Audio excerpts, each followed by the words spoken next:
Tapos na ang PBB. Wala na akong paglilibangan pag nag-break time.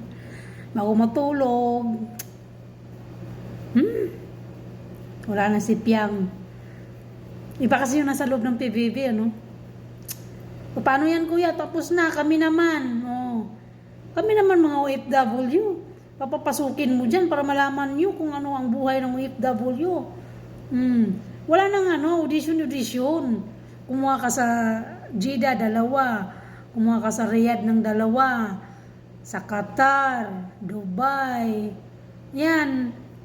Sa Arab country, kumuha ka ng ipapasok mo dyan sa loob ng bahay ni kuya. Siyempre, ako number 1. Kunin mo na ako no sa GC.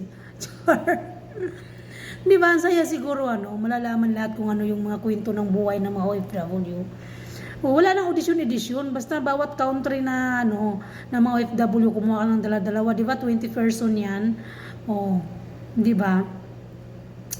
Kuya, suggestion lang.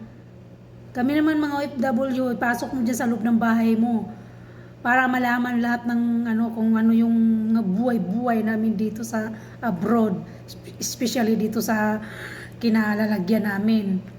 Di ba? Ay naku, ang saya-saya siguro.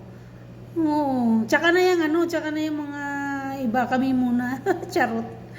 Kuya, OFW naman ipasok mo sa loob ng bahay mo. Oo, totoo yun. Unahin mo na ako doon.